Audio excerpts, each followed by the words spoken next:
animal fat, one of the most versatile resources on the planet.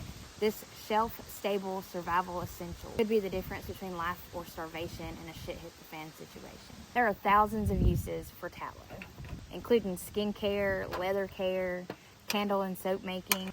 Our main uses here at our off-grid homestead are cooking oil, using it to season our cast iron skillets, and turning it into pemmican. If you've never heard of pemmican, think of it like nature's Cliff Bar. It's high calorie, high protein, full of fats, and it damn near has no expiration date when stored properly. We take it with us camping, hiking, or on the boat, and we also store it in our boat bags. I'll show you how to make pemmican in an upcoming video, but for now, let's get back to rendering this tallow. I chose this method to show you how to render tallow, to show you that you don't need electricity, you don't need any fancy gadgets, you just need a fire pit in your backyard and a cast iron skillet.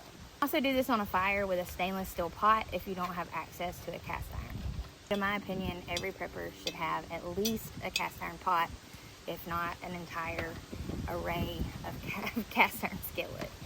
Now you don't need a tripod like I do here, but you don't want the cast iron sitting directly on the coals because tallow is super easy to scorch, especially in the beginning. So you want to make sure that you can set it on something like a rock or something just off to the side, just to make sure that you don't scorch. You'll see me add a little bit of water here in a little bit, and that's just to help it with the scorching. A little bit of coagulated blood left in it. That's not gonna be that big of a deal. I'm gonna take out this huge chunk though, and that's what the dogs are waiting on. So the first step to rendering tallow on a fire is to build a good fire. You want it to burn long enough to where it starts to produce those coals, because remember, we want the heat, but we don't necessarily want huge giant flames. While your fire's going, that's when you can be doing this and cutting it into smaller chunks. What we're doing when we're making tallow is just separating the water inside this fat from the oils. So just cutting it up like this just helps speed up that process. So this tallow is actually tallow that we got when we purchased our half a cow this year.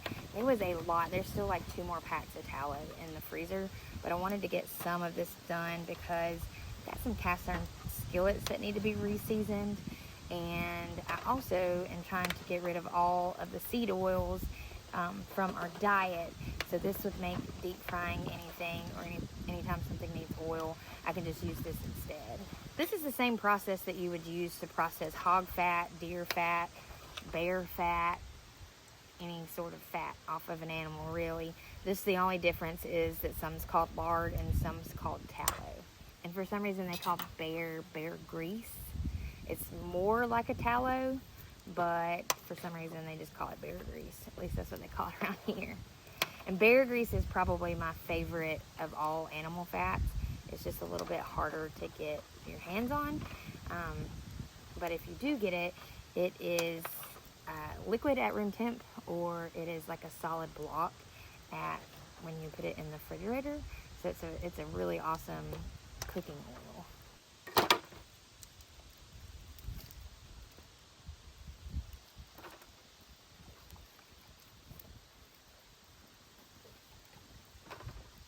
So from here, we're just gonna let this fire die down and just these coals keep going. And then this should start to render here within the next hour or so. And we'll just keep checking on it. Might come in and stir it a little bit, but mainly just let it go. It should take anywhere between, I'd say this pot, because it's so big and there's a lot, it's like it was over 4 pounds of tallow. Probably looking at 6 to 8 hours, maybe even letting it just sit on the coals overnight and letting it continue down. But we'll check back periodically and see how it's turning out. So at this point, it's been about an hour, so I'm gonna take the lid off. We're gonna stir it up. I have to go run an errand, so I'm not gonna put any more flames or anything like that on the fire. I'm just gonna let it kind of die down, and then I'll rebuild it if I need to when I get back. But the coals are looking really good, and there's a lot of heat coming off. So this, just like this, should last another good, I don't know, maybe 3-4 hours without having to worry about the temperature getting too cold. Right, there she is. Probably should have stirred it a little sooner, because it looks like the cracklings did burn a little bit, but not too bad. Look at that. That is beautiful. So I actually think it might be ready. Like, really quick. Look how beautiful that is. So, I'm gonna let it go like 30 more minutes, and then I'm gonna postpone my errand running. Let this go like 30 more minutes, and then I'm gonna pull it off because it looks done. So,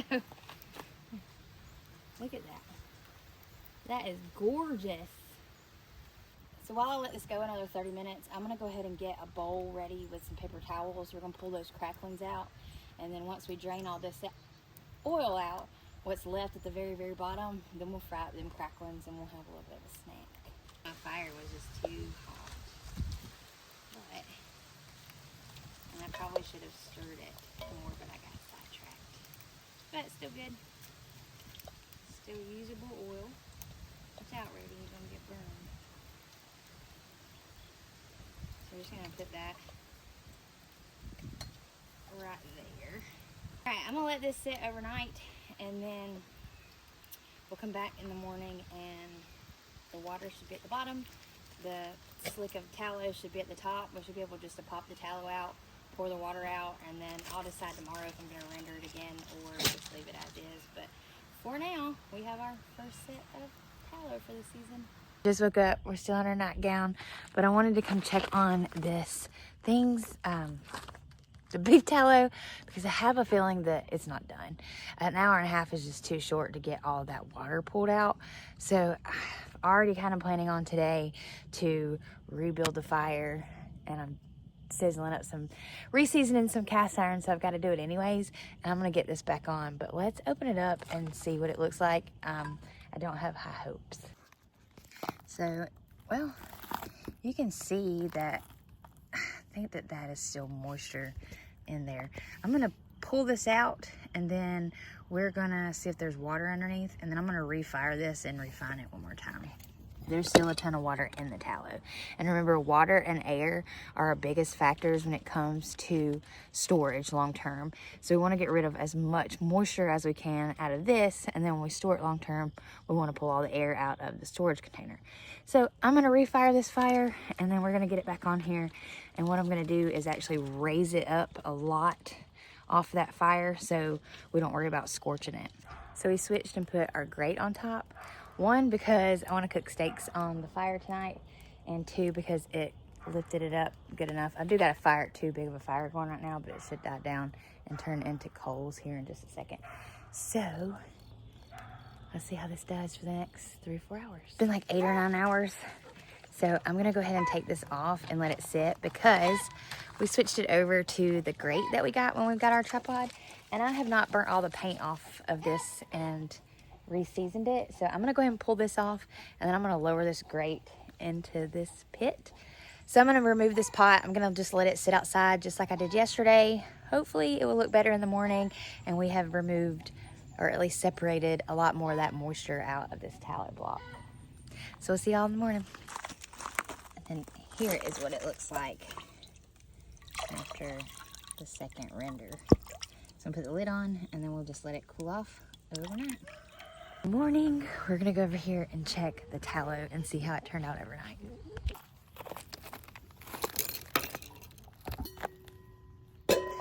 Oh yes. Oh, she's good now. Look at that. Oh, that's good. All right, so I gotta get it out of this pot and make sure there's no water underneath, and then I'm gonna reheat it and put it in jars, and we'll put it on the shelf.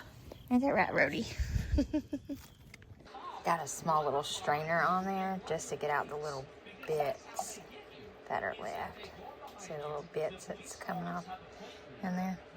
So we're just straining them, and we'll fill all these up, and then once they solidify again, they'll go on the shelf.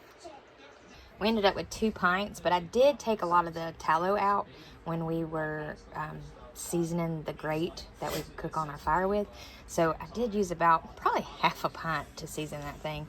But we did end up with 2 pints to go on the shelves. I fried up the cracklings. Remy is waiting, and we're gonna eat these. So remember, nothing goes to waste. You can use nearly any part of an animal, especially in a survival situation. So keep that in mind, and see y'all later.